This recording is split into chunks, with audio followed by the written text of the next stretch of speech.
Do you have a number one quarterback? Not yet. We will. Those guys probably kind of split some reps and practice. Is that kind of the plan for a couple of days? It's kind of. It was the plan for today. We went out and we split, and I made sure that both quarterbacks had equal distribution, and we'll make that decision soon. It will not be a game plan decision for sure. How'd they do tonight, Coach? Good. The energy was good, and the enthusiasm was good. Every day that those guys are able to take the snap underneath center and the shotgun, it's a learning experience. So anytime that we can get out there and get reps, it's a good day for us. Does this back and forth between Kyle and Clint affect Jonathan's progress with the first team as well? No, none whatsoever. Clint said that in recovering from that shoulder, he changed his throwing motion a little bit just to find what he was comfortable with. Have you seen any slight changes just to make No, you noticed a little bit of a lower body, lower left leg lockout problem that he's developed through it, but for the most part, the overall motion, no. Gene's talked a lot the last couple of days about focusing in on offense. From your perspective, what does that exactly mean? Yeah, we've tried a lot of different things, and we got to definitely make sure that we narrow down to exactly who we are. And who we are is this: we're going to run the football, and we want to be a play-action team that has the ability to take shots down the field. And we need to narrow that down for sure. Have you gotten away from that a little bit?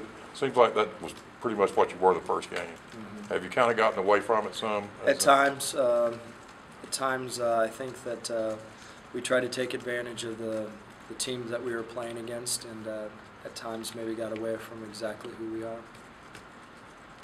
What's Gene's role been in the last couple of days as far as the offense? It's been the same since I've been here.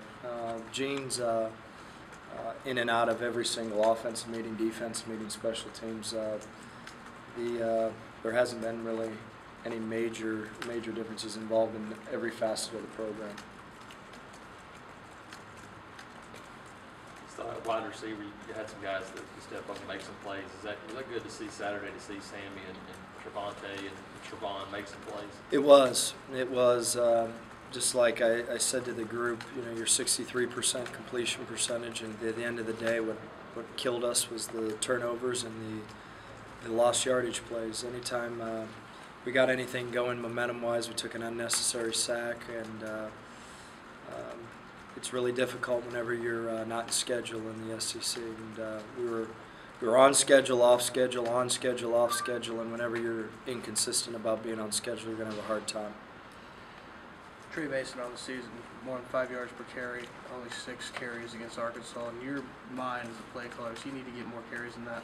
Yeah, we evaluate the running back position based on what's going on during the game, and he's had a great season so far, and he'll continue to get the football. With what was going on Saturday, what was the reason the 6 carries was appropriate for him? We just felt that it was the game situation. We were going to throw it a little bit more. We thought that they had a weakness in their secondary, and we understand Trey can run the ball, and we're going to get Trey the football.